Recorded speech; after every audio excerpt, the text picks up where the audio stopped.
In the last video, we discussed about finding local minimum and maximum points using the first derivative test, and afterwards we solved some problems. So what we discussed was that, for instance, if we have a critical point at the point C, if the derivative is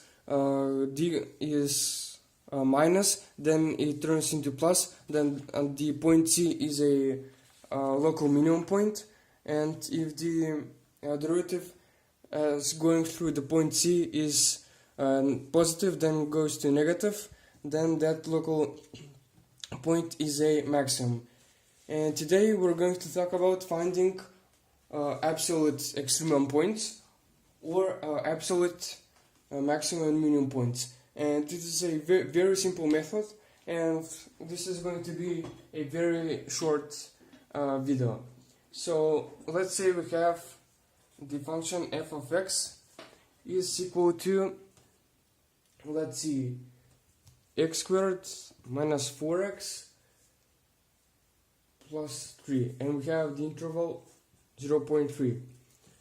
So how do you find the absolute maximum and minimum points?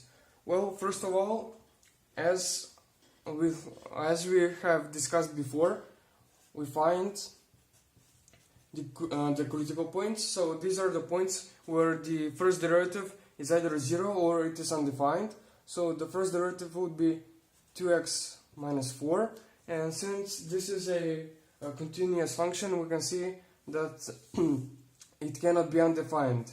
So there are only points where the derivative can equal to 0, and those points are when x is equal to 2, f prime of x is equal to 0. So we can see that x is equal to 2 is within the interval of this function, so that is very important to check. Then we can calculate the value of the function at the point x is equal to 2, and we'll get 4 minus 8 plus 3, as it is equal to minus 1.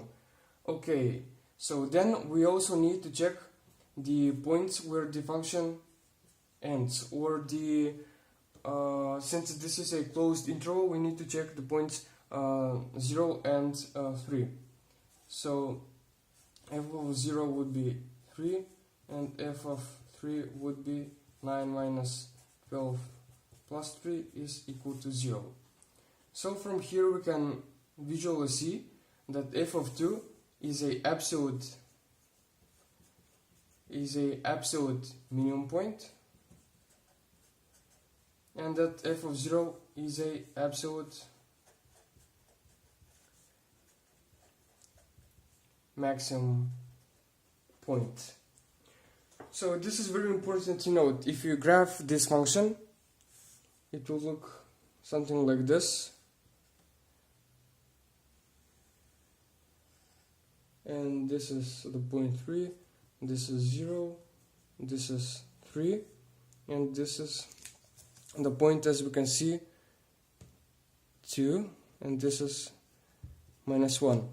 So it is very important to note that here we take the points where the function ends and we evaluate them, and then after we take the values of the critical points into the function and also the values of the points where the function ends, we compare them, and the greatest value is the absolute maximum point, and the smallest value is the absolute minimum point.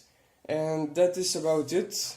It is a very simple and very short lecture, and in the next video we're going to discuss about concavity of functions. So that's going to be very, very interesting.